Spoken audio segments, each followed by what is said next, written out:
आप सभी का स्वागत है। आज सेफ्टी रूल्स के बारे में बात करने वाले हैं। जैसे हमारा सेफ्टी रूल्स क्या क्या कहता है, हमें अगर सेफ्टी रूल्स से अगर हम रोड पे कहीं भी चलते हैं तो क्या होता है, एक्सीडेंट होने के चांस बहुत ही ज्यादा कम हो जाते हैं अगर सेफ्टी रूल्स का फॉलो करते हैं तब। अगर हम सेफ्टी रूल्स का फॉलो नहीं कर सकते हैं तो हमें रोड पे चलने का भी अधिकार नहीं, क्योंकि जो हम जिस रोड पे चल रहे हैं उसी रोड पे अगर लापरवाही से चलते हैं तो हमें क्या पहुंचा सकता है, वो रोड नुकसान भी पहुंचा सकता है। तो हमारा पहला सेफ्टी रूल्स क्या कहता है कि हमें हमेशा किस साइड से चलना चाहिए, लेफ्ट साइड से चलना चाहिए। हमें अपने किस साइड से चलना चाहिए, लेफ्ट साइड से चलना चाहिए। जैसे बच्ची लेफ्ट साइड से चल रही है। और हमें बाइक चलाते समय ध्यान रखना चाहिए कि जो साइन हमें बोर्ड पर शो कर रही है उस साइन का प्रयोग करना चाहिए। अगर लेफ्ट शो कर रहा है तो लेफ्ट का प्रयोग करना चाहिए, राइट है तो राइट का, और यू टर्न का भी फॉलो करना चाहिए।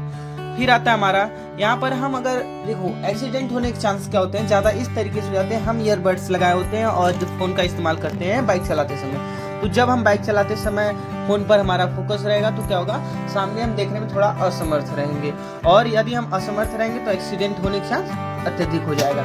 अगर कहीं भी बोर्ड लगा है 40 के ऊपर नहीं जाना, स्पीड का ऐसे बोर्ड लगा होता है तो कुछ लोग समझते हैं 40 का मतलब क्या है। 40 का ये मतलब होता है कि मतलब जिस रास्ते से हम जाने वाले हैं इसके बाद से, ये जो बोर्ड लगा होता है उसके बाद से ये हमारी स्पीड क्या होनी चाहिए, 40 तक ही होनी चाहिए, 40 से नीचे होनी चाहिए। क्योंकि अगर यह बोर्ड लगाया गया है तो कुछ तो कारण होगा, या तो बहुत ज्यादा घनी आबादी होगी इसके कारण से लगाया गया है, या तो फिर मार्केट होगा इसके कारण से लगाया गया है। फिर आता है हमें बाइक चलाते समय मेन इंपॉर्टेंट क्या करता है कि अगर हम हेलमेट लगाए तो सर बचने के चांस अत्यधिक हो जाते हैं। कैसे, जैसे क्या होता है, अगर हम बाइक चला रहे हैं, अगर भगवान ना करे अगर एक्सीडेंट होता है तो सर फट जाता है, तो उससे ज्यादा क्या होता है, जान चले जाने की संभावना ज्यादा होती है। अगर हम हेलमेट लगाए रहते हैं सर हमारा बचा रहेगा तो एक्सीडेंट हुआ, अगर बच गए तो ठीक, अगर सर हेलमेट पहने नहीं है तो पार हो जाएंगे।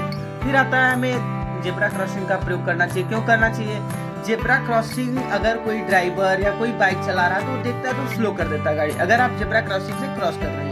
अन्यथा अगर आप बीच रोड से क्रॉस करेंगे तो एक्सीडेंट होने के चांस ज्यादा है। और सबसे महत्वपूर्ण ये करता है कि आप ड्राइव करते समय किसी भी धूम्रपान का सेवन ना करें। अगर धूम्रपान का सेवन करते हैं तो आपको पता है धूम्रपान का सेवन करने से क्या होता है, नशा बहुत अच्छा करता है। तो आप लोगों को मजा तो आता है नशा करने में, लेकिन समस्या है कि जब आप बाइक चलाते हैं तो आपका जो माइंड है वो डिस्टर्ब हो जाता है। उसके कारण से आप कहीं भी ले जाके गाड़ी को, या फिर जो भी जिस चीज को आप ड्राइव कर रहे हैं, या कार हो या बाइक हो या ट्रक हो, जिस चीज को ड्राइव कर रहा है उसमें क्या करते हैं आप लोग, ठोक देते हैं। फिर उसके बाद हमें सबसे ज्यादा क्या फॉलो करना चाहिए, जैसे सबसे ज्यादा फॉलो क्या करना चाहिए, ये जो हमारा दिख रहा है ना, रेड येलो ग्रीन लाइट, इस लाइट का मतलब क्या कहता है कि जो अगर ट्रैफिक दिख रहा है आपको तो सामने जो क्रॉसिंग होती है उस साइड क्रॉस कर रहे होते कुछ लोग, या फिर कुछ कारण बस क्या रेड लाइट जल गई तो इसका मतलब आपको वहां स्टॉप हो जाना है। और